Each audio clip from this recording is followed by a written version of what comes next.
Hello everyone, welcome back to Alpha Mentors online classes. आज जो अपने लेक्चर जो आप देखोगे ये बहुत सारे बच्चों की प्रॉब्लम है। मेरे पास बहुत सारी फैकल्टी भी कनेक्टेड है मैथ्स को लेकर। उनके भी ये मैसेज आए हुए हैं कि सर आप परमिटेशन एंड कॉम्बिनेशन की प्रॉब्लम को लेकर फंक्शन के ऊपर जो आप लेक्चर बना रहे हो उसका आप ओपन करिए। तो आज उम्मीद करता हूं कि मैं पूरी कोशिश करूंगा कि आज आपको सारी चीज इसके अंदर समझ में आ जाए। ठीक है, तो अपन बहुत धीरे धीरे देखेंगे और अच्छे तरीके से देखेंगे, जिससे आपको ये क्लियर हो जाएगा कि टोटल नंबर ऑफ फंक्शन क्या क्या होता है, total number of one one function क्या होता है, मैनी वन क्या होता है, ऑन टू क्या होता है, इनटू कैसे निकलेगा, बाइजेक्टिव कैसे निकलेगा। सारी कंडीशंस मैं आज आपको बताने जा रहा हूं।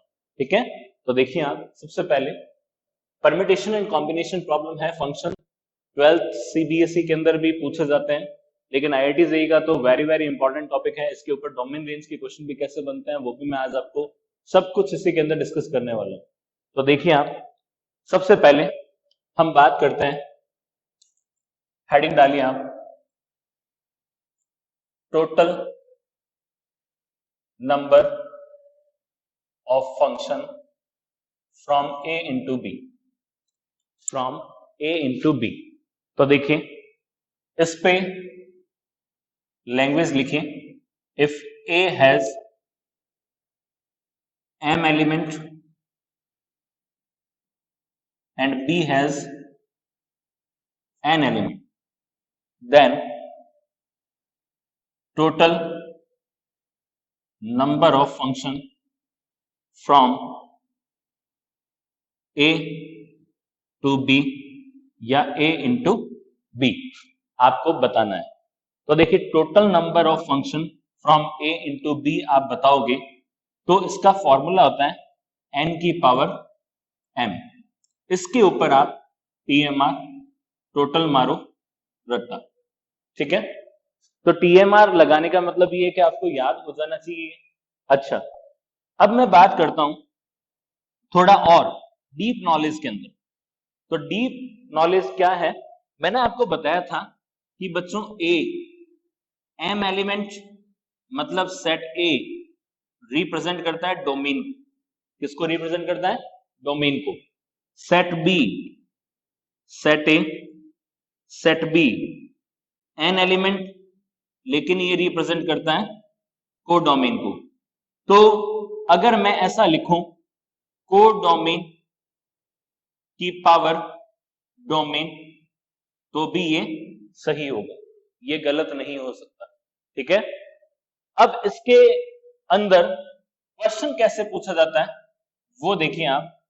जैसे मैं एक सिंपल सा एग्जांपल लेता हूं।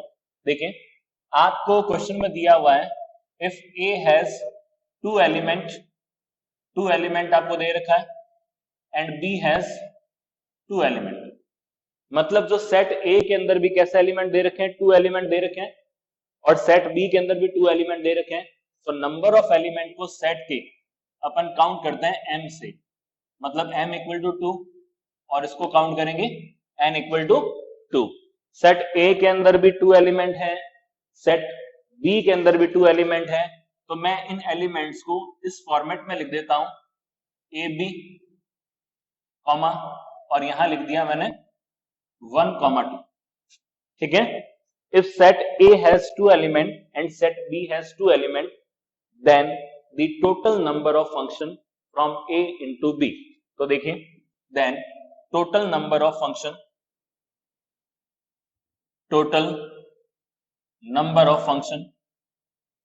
from A into B, formula होता है n की power m।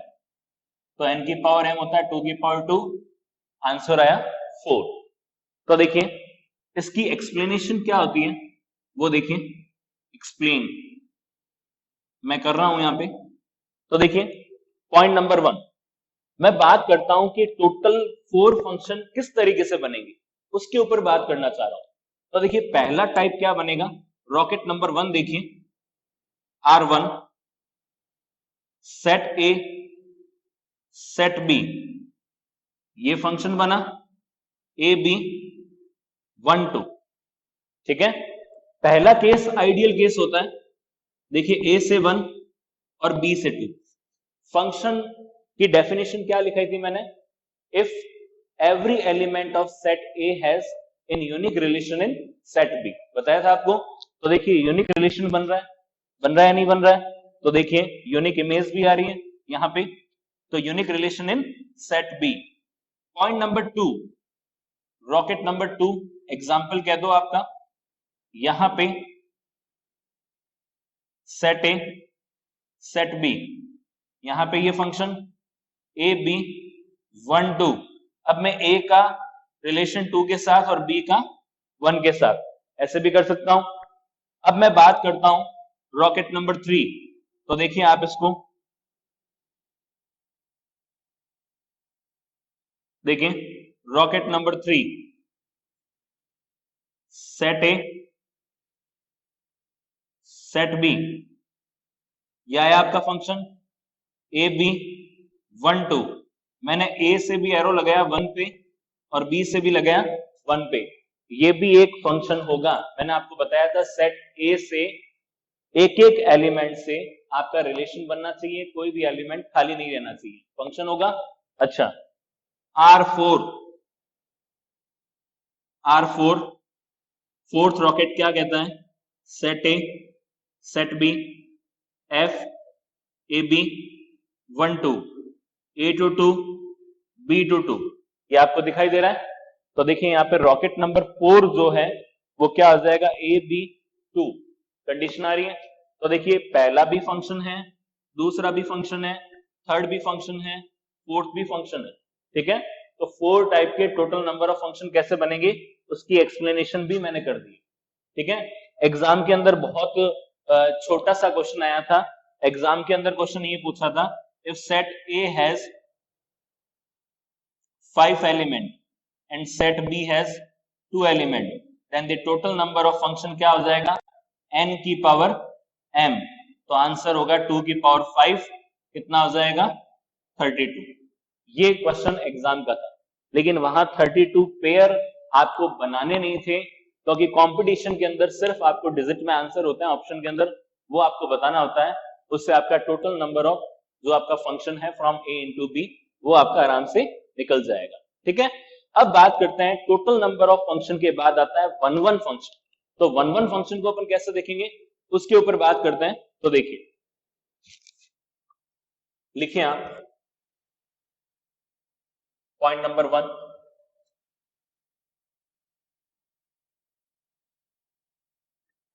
Total number of 1 1 function,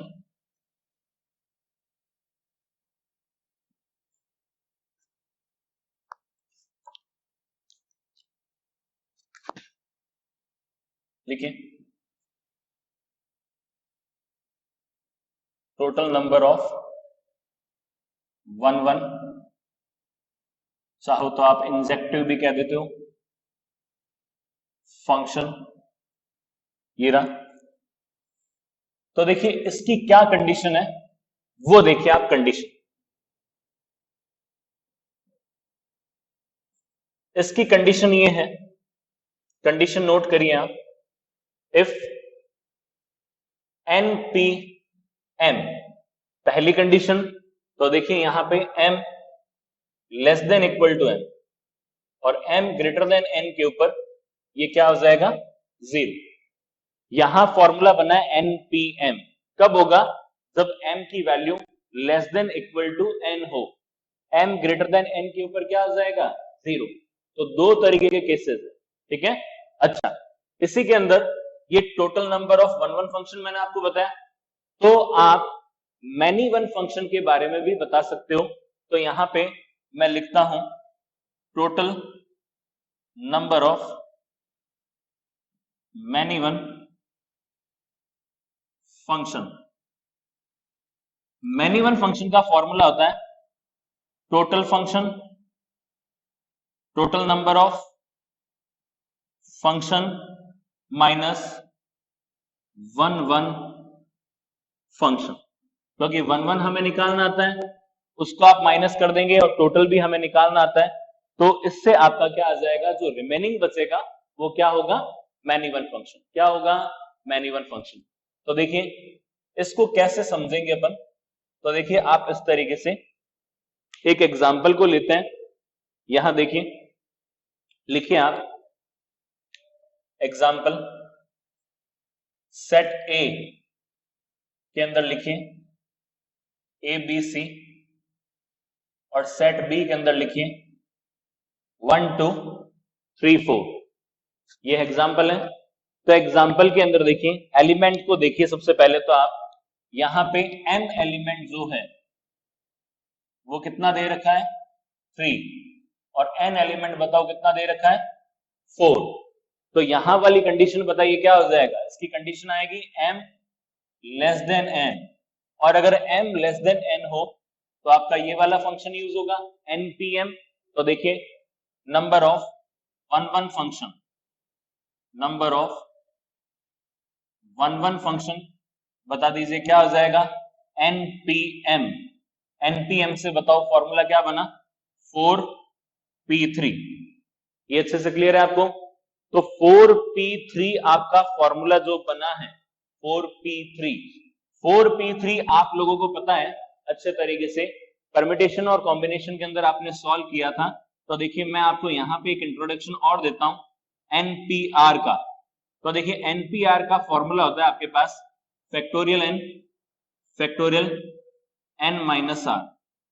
point number 2, npr को हम ऐसे भी लिखते हैं ncr डॉट r फैक्टोरियल, ठीक है। और third one formula n minus one, n minus two and so on, वो भी फॉर्मूला यूज होता है।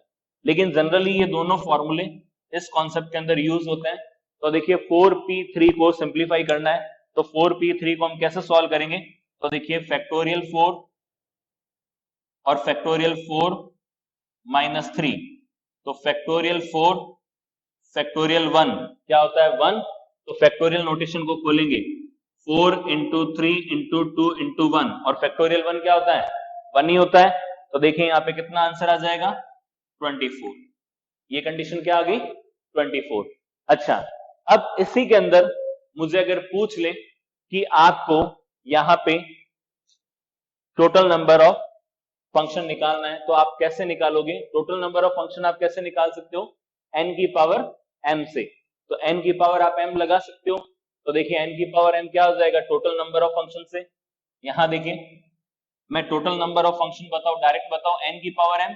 तो n की पावर m बताओ क्या हो जाएगा? 4 की पावर 3, और 4 की पावर 3 माइनस वन फंक्शन बताओ कितने हैं? 24। तो यहाँ पे जो रिमेनिंग फंक्शन आपका आएगा वो आपका क्या आ जाएगा? Man even function. क्या आ जाएगा? Man even function. अच्छे से क्लियर है? तो आज हम लोगों ने इस पे वन भी सीख लिया, मैन इवन भी सीख लिया, और हमने टोटल नंबर ऑफ फंक्शन भी देखा। केस 2 आपका ये बन सकता है इसी के अंदर कि मान लीजिए यहाँ पे set A has 3 element, set B has 3 element. तो अभी केस कौन सा लगेगा? m इक्वल टू n, और m इक्वल टू n के ऊपर भी यही फंक्शन यूज होगा। केस नंबर 3 आपका ये भी यूज हो सकता है कि यहाँ पे m की जगह तो क्या दे दिया जाए? 4, और n की जगह क्या दे दिया जाए? 3। तो m ग्रेटर देन n हुआ, उस केस में अगर आपको वन फंक्शन पूछे तो क्या होगा? 0। क्या हो जाएगा? 0। आप बता सकते हो, ठीक है। एक एग्जांपल ले सकते हैं आप, कोई बड़ी बात नहीं है। Set A has 4 element A B C D, set B has 3 element 1 2 3, तो m ग्रेटर देन n हुआ, तो उसके अंदर नंबर ऑफ वन फंक्शन क्या हो जाएगा? 0। क्या हो जाएगा? 0। अच्छे से क्लियर है? टोटल नंबर ऑफ फंक्शन बता सकते हो, क्योंकि आपने जब भी फंडामेंटल ऑफ काउंटिंग देखा होगा आपने, मल्टीप्लिकेशन का एंड एडिशन का, तो उसके अंदर आपको बताते हैं कि इस तरीके से पेयर बनता है। तो वही पावर है यहाँ पे टोटल नंबर ऑफ फंक्शन की, 4 की पावर 3, ठीक है। तो अपने को ध्यान में रखना है, मैं सीधे डायरेक्ट बाय फॉर्मूला आपको बताने जा रहा हूं, जिससे आपको बहुत इजी से क्वेश्चन सॉल्व होने स्टार्ट हो जाएंगे, ठीक है। अब हम बात करते हैं ऑनटू और इनटू के बारे में। तो ऑनटू फंक्शन के लिए बात करने से पहले अपन सबसे पहले आपको मैंने बताया था कि ऑनटू फंक्शन क्या होता है। जहां रेंज इक्वल टू कोडोमेन होती है वहां फंक्शन कैसा हो जाएगा? ऑनटू। और जहां range is not equal to codomain होती है वहां फंक्शन कैसा हो जाएगा? इनटू। अब बात करते हैं नंबर ऑफ, आप ऑनटू फंक्शन बताओ कैसे होंगे। नंबर ऑफ इनटू फंक्शन कैसे होंगे उसके बारे में बात करते हैं। तो देखिए, लिखिए आप total number of onto function.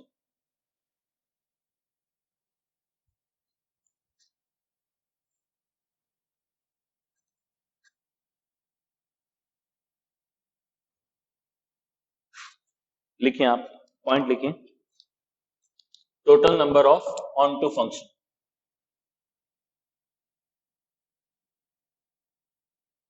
Onto को सरजेक्टिव कहते हैं, onto function. Total number of onto function surjective function की बात कीजिए तो देखिए यहां पे भी कंडीशन है इसकी। कंडीशन देखिए क्या है, कंडीशन तो आपको याद करनी पड़ेगी, टीएमआर मैं पहले से ही लगा देता हूं। तो लिखिए एनसीआर -1 की power n minus R dot R की पावर m।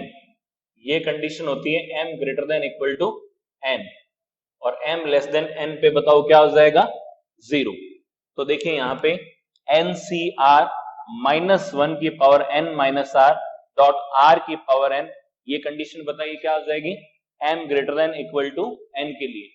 अच्छा, m लेस देन n के लिए क्या हो जाएगा, 0। ठीक है, जस्ट डिफरेंट थिंग है, आप देख रहे हो वहां पे मैंने लिया था m less than equal to n, m less than equal to n के ऊपर क्या था, npm कंडीशन आ रही थी, लेकिन यहाँ पे m ग्रेटर देन n के ऊपर ये वाला फॉर्मूला सामने आ रहा है।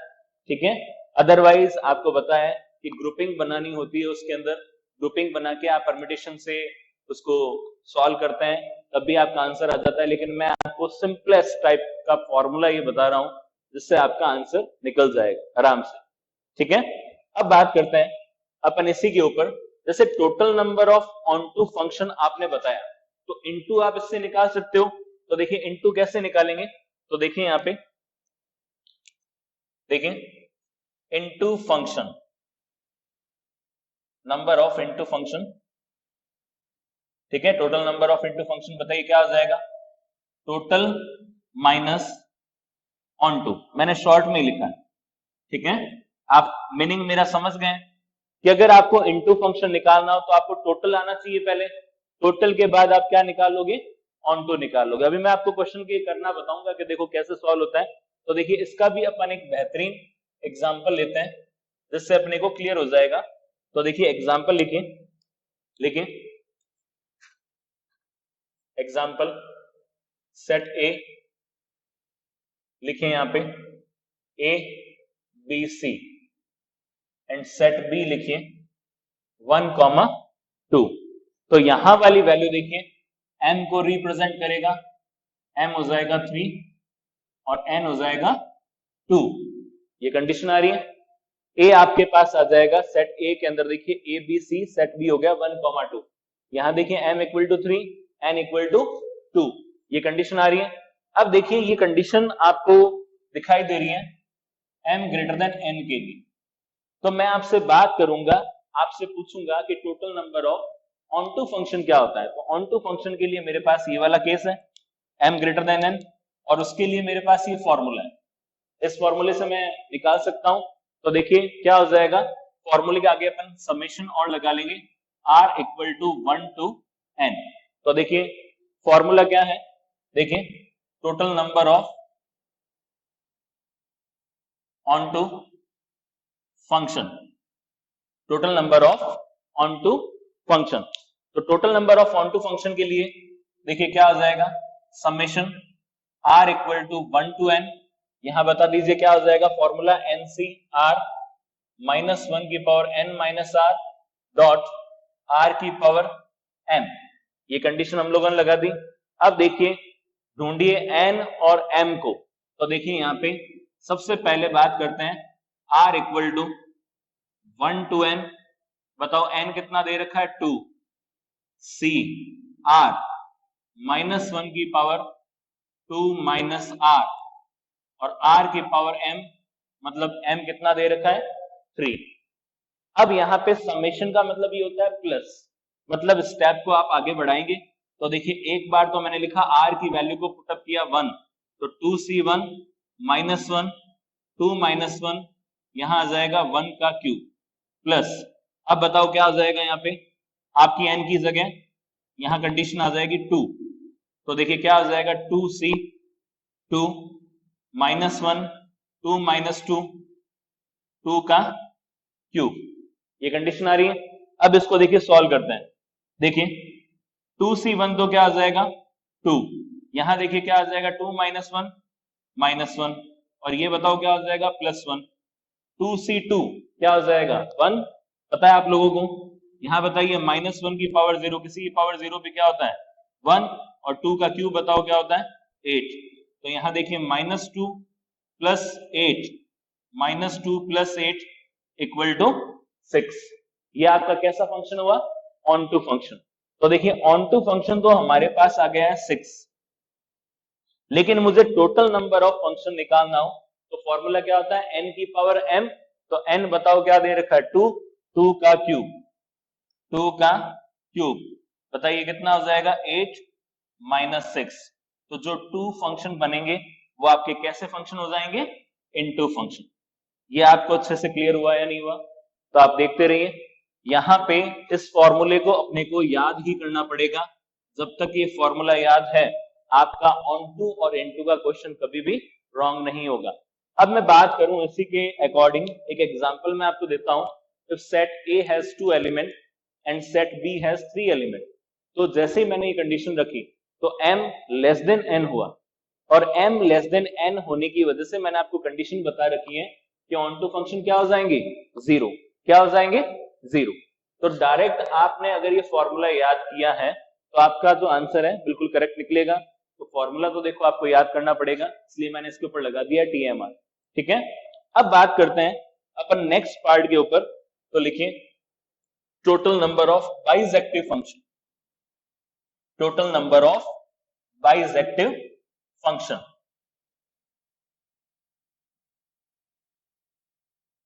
तो देखिए आप total number of bijective function क्या होता है उसके बारे में बात करते हैं। लिखिए हेडिंग लिखिए total number of bijective function. सबसे पहले बाइजेक्टिव की बात करते हैं। बाइजेक्टिव होता क्या है, मैंने आपको बताया भी था कि 1 ऑन टू फंक्शन जो होता है वो बाइजेक्टिव होता है। 1 को कहते हैं इंजेक्टिव, ऑन टू को कहते हैं सरजेक्टिव, और जेक्टिव दो बार आ गए, दो को इंग्लिश में कहते हैं बाइजेक्टिव। ये अच्छे से क्लियर है आपको। अच्छा, अब देखिए total number of bijective function, उसकी कंडीशन देखिए क्या होता है। अगर total number of bijective function आपको बताना है तो उसके भी देखिए केस है। तो देखिए रॉकेट नंबर 1 क्या है वो देखिए, if m equal to n, तो then total number of bijective function आपके होगा n फैक्टोरियल, ठीक है। m इक्वल टू n हो गया, मान लीजिए if set A has n element and B has n element, तो n फैक्टोरियल हो गया। अगर m एलिमेंट हो गया तो m फैक्टोरियल हो गया, दोनों इक्वल होने चाहिए, ठीक है।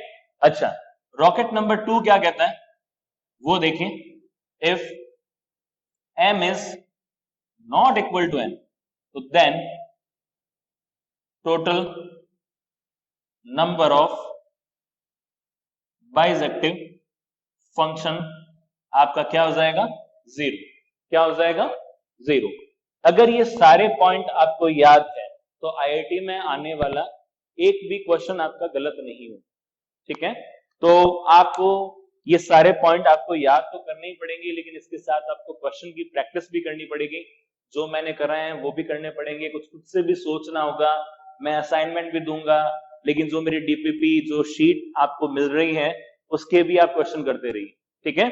अब देखिए नेक्स्ट पार्ट के ऊपर आते हैं। इसके कुछ डोमेन और रेंज को लेकर प्रॉब्लम के क्वेश्चन रहते हैं फंक्शन के अंदर, तो उसको भी अपन सिंप्लीफाई करेंगे, लेकिन उससे पहले हम सीखेंगे कि क्या होता है और कैसे कंडीशन होती है। वैसे आपने परम्यूटेशन कॉम्बिनेशन 11 के अंदर पढ़ा हुआ, तो आप देखिए, तो लिखिए, आप लिखिए नोट,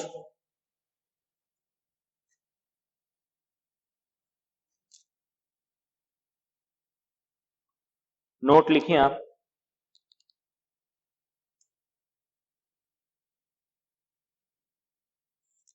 नोट में पहला पॉइंट, पॉइंट नंबर फर्स्ट देखिए, पॉइंट नंबर फर्स्ट है एनपीआर। इसका फॉर्मूला देखिए क्या होता है, यहां पे फैक्टोरियल एन और फैक्टोरियल एन माइनस आर, और ये भी कर सकते हैं N factorial N minus R factorial. अच्छे से क्लियर है, लेकिन इसकी भी कंडीशन आपको याद ही करनी पड़ेगी। तो देखिए कंडीशन क्या होती है, पहली कंडीशन ये है कि n की वैल्यू ऑलवेज ग्रेटर देन 0 होती है, एंड ऐसा भी कर सकते हैं आप n belongs to natural number, n belongs to natural number. कुछ टीचर्स मैंने देखा है n greater than equal to 0 बताते हैं, इक्वल टू 0 कभी नहीं आएगा, गलत है, ध्यान रखना आप।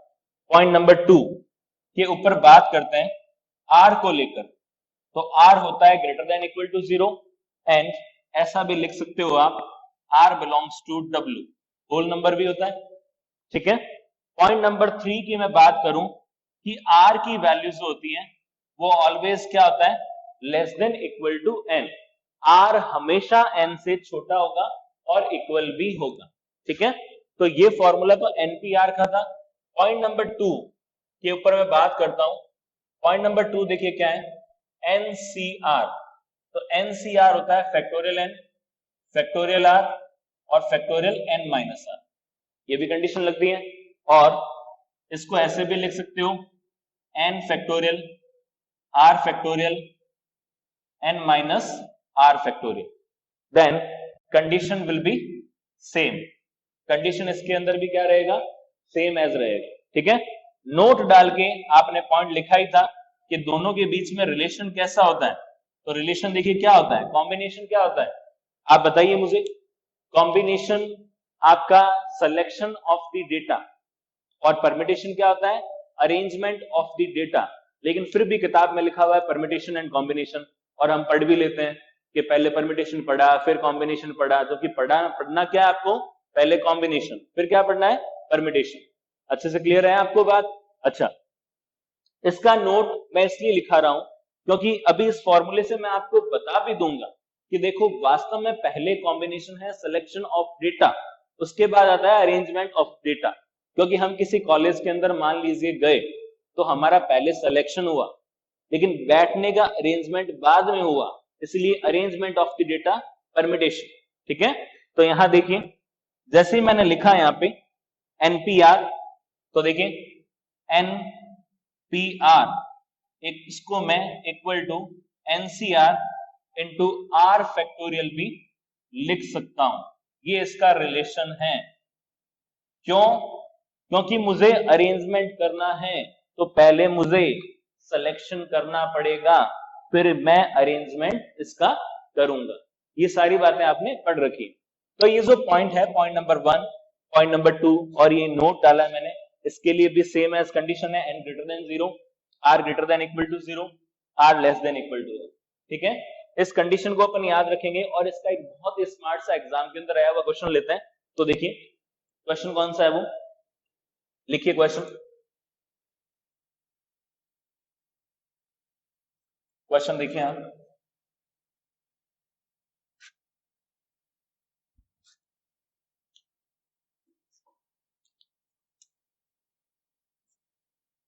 Nine minus x p x minus 5 f x equal to, लिखें find the domain and range, ये आपको निकालना है।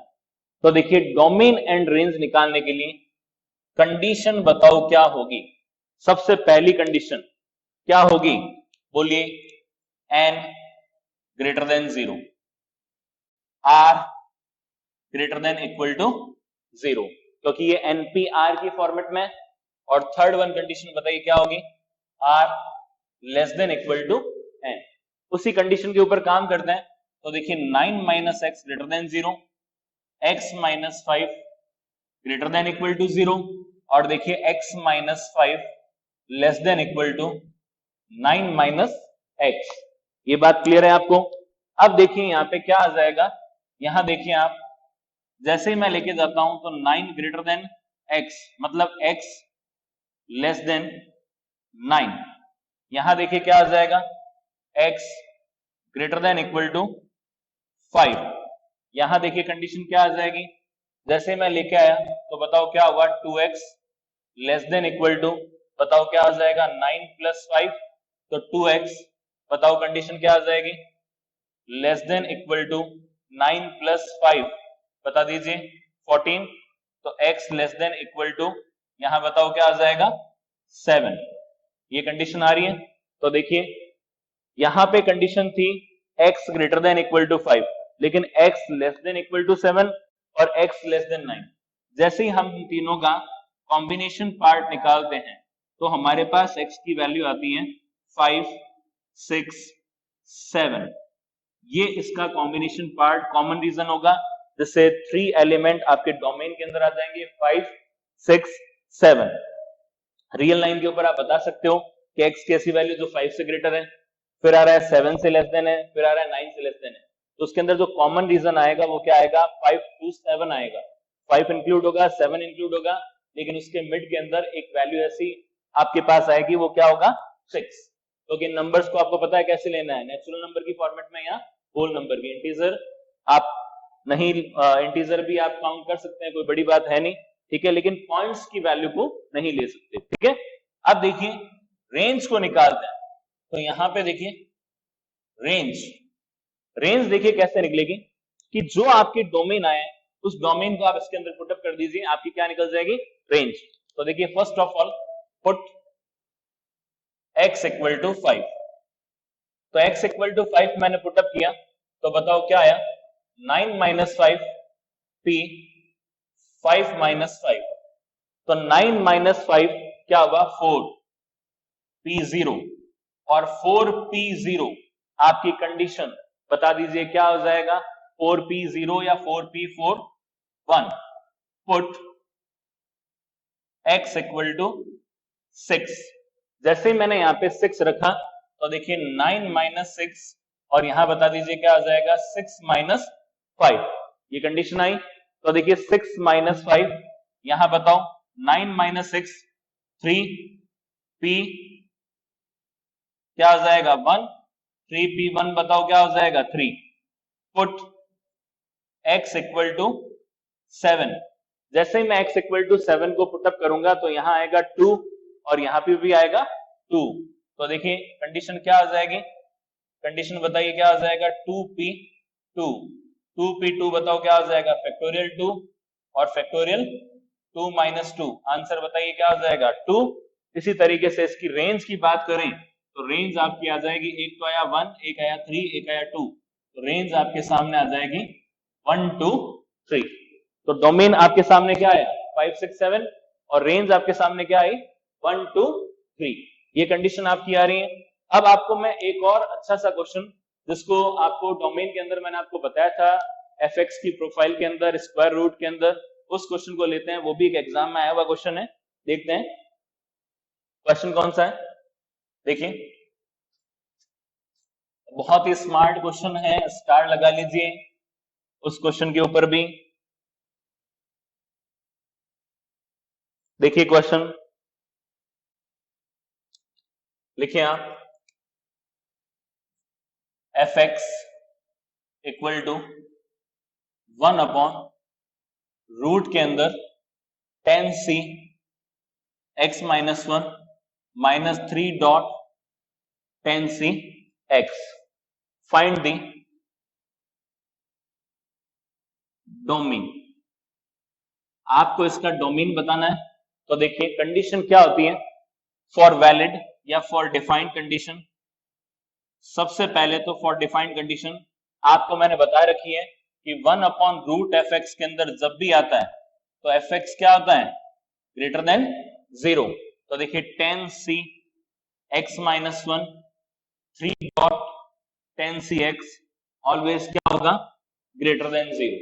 ठीक है, ये हमेशा क्या होना चाहिए पॉजिटिव। क्या होना चाहिए पॉजिटिव। मेरी तरफ से अगर आप हिट एंड ट्रायल मेथड को यूज करते हो तो आपको एक बात, अगर 4 ऑप्शन देखोगे और स्मार्ट वर्किंग करोगे तो आपको पता चल जाएगा। मैंने आपको पहले भी कहा था आईआईटी के एग्जाम में कुछ क्वेश्चन ऐसे होते हैं जिनको आपको पेन टच करने की भी जरूरत नहीं होती है, तो वो इस टाइप के क्वेश्चन होते हैं, वो आप चेक करिए। तो देखिए इसकी मैक्सिमम से मैक्सिमम वैल्यू अपन क्या सोच सकते हैं 10 होगी, क्योंकि तो 10c10 उससे तो बड़ा नहीं होगा, तो 10c10 यहां 10 करेंगे तो 10c9 आ जाएगा, यहां 9 करेंगे तो यहां क्या आ जाएगा 8 आ जाएगा। तो 9 और 10 के लिए ये ऑलवेज क्या रहेगा वैलिड रहेगा। आप भले ही घर पे करके देख लेना, लेकिन जैसे ही आपने x की जगह 8 को पुटअप किया, x की जगह आपने 8 को पुटअप किया या 8 से छोटी वैल्यू को पुटअप किया, वो हमेशा वैल्यू कैसी आने लग जाएगी नेगेटिव। कैसी आने लग जाएगी नेगेटिव। लेकिन नेगेटिव वैल्यू तो वैलिड ही नहीं होगी। अपनी प्रोफाइल क्या कह रही है ग्रेटर देन 0। ग्रेटर देन 0 पे आंसर कैसा आना चाहिए पॉजिटिव। तो डायरेक्ट आंसर देखिए x इक्वल टू 9, 10 इसका एक डोमेन है, ये इसके इस नंबर के लिए ही वैलिड होगा। ठीक है, तो अपने इस क्वेश्चन को एक लाइन में किया, दिखने में बहुत ही खतरनाक क्वेश्चन दिखाई दे रहा था, तो आप करके देख सकते हो। इसकी वैल्यू को जैसे आप पुटअप करोगे यहां रखोगे 10c10 माइनस 1 क्या होता है 10c9 3.10c1। देखो इस तरीके से सिंप्लीफाई कर लेना, मैं बता देता हूं। फॉर एग्जाम्पल देखिए मैंने 10 को रखा पुट x इक्वल टू 10, तो देखिए 10 माइनस 1 बताओ क्या आ जाएगा 9, 3.10c10 ये कंडीशन आ रही है। तो देखिए यहाँ पे क्या आ जाएगा 10c9 क्या आ जाएगा 10c1। इस तरीके से इसको सिंप्लीफाई कर सकते हैं। Put x equal to 9, put x equal to 9 जैसे मैंने पुटअप किया तो देखिए 9 करेंगे तो बताओ यहाँ क्या आ जाएगा 10c, कंडीशन बताओ क्या आ जाएगी 8 आ जाएगी। तो देखिए 10c8 माइनस 3.10c9 ये भी कंडीशन आ रही है। तो देखिए 3.10c9 इसको आप कन्वर्ट कर सकते हो किसके अंदर 10c2 माइनस 3.10c1। 10c2 को कैसे सिंप्लीफाई करोगे 10 इंटू 9 अपॉन में क्या आ जाएगा 2 इंटू 1। यहाँ पे वैल्यू इस तरीके से ये सिंप्लीफाई होने लग जाएगी। ठीक है, तो जैसे ही आप करोगे तो यहाँ पे तो वैल्यू क्या आएगी पॉजिटिव, लेकिन जैसे ही आप x इक्वल टू 8 यहाँ पे रखोगे वैल्यू क्या आ जाएगी नेगेटिव। तो लगभग मैं आपको बता देता हूं कि इसकी जो नेगेटिव वैल्यू यहाँ आएगी वो लगभग -15 कुछ इस तरीके से आने लग जाएगी। तो आप देख लेना यहाँ पे जैसे ही नेगेटिव आने लग जाए वहीं आप इसको रोक दीजिए। इसका जो वैलिड आंसर होगा वो आपका क्या आ जाएगा 9, 10। इन दोनों कंडीशन के ऊपर आपका क्या आ जाएगा पॉजिटिव आंसर आएगा। ठीक है, अब देखिए अपनी रोज की तरह असाइनमेंट प्रॉब्लम, तो लिखिए आप डू योर सेल्फ, लिखिए do your self.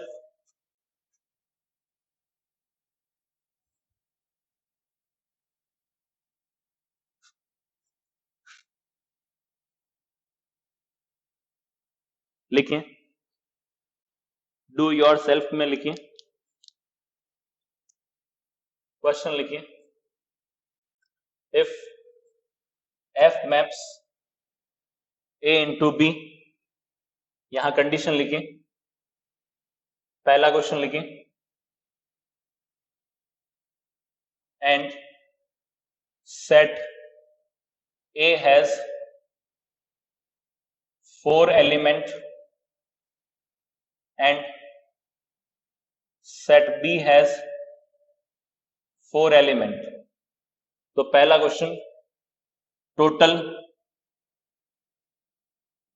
Number of function, point number 2 total number of one function,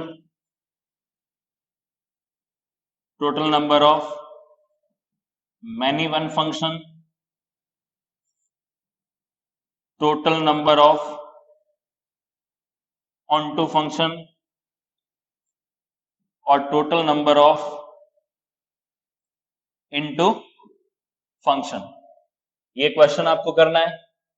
और क्वेश्चन देखिए, if F maps A into B, इस बार सेट ए में मैं एलिमेंट ले लेता हूं, यहां पे ले लिया मैंने 5 एलिमेंट, और सेट बी में ले लिया मैंने 4 एलिमेंट, ठीक है। और ये रिपीट 5 क्वेश्चन, ये आपको करके चेक करना है। फिर क्वेश्चन दे रहा हूं मैं आपको, if F maps A into B, set A has 4 element 5 element, तो देखिए इसके लिए भी ये रिपीट 5 क्वेश्चन है। इन क्वेश्चंस को आपको बहुत अच्छे तरीके से करना है।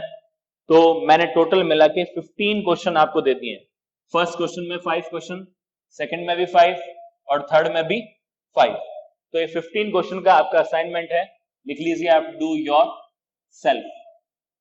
तो ये डू योर सेल्फ करके आपको सॉल्व करना है। इसके सॉल्यूशन अगर आपसे नहीं हो, आंसर चेक करने हो, तो आप मेरे से डायरेक्ट कांटेक्ट कर सकते हैं अल्फा मेंटर्स के ग्रुप के थ्रू, ठीक है। तो आज जो हम लोगों ने सीखा है वो एक बहुत ही इंपॉर्टेंट टॉपिक भी था, और आप सभी की डिमांड पे ही मैंने इस टॉपिक को बहुत अच्छे तरीके से कवर किया है, ठीक है। तो आज के लिए अपने लोग इतना ही करेंगे, बाकी अपन नेक्स्ट लेक्चर के अंदर देखेंगे। Thank you so much.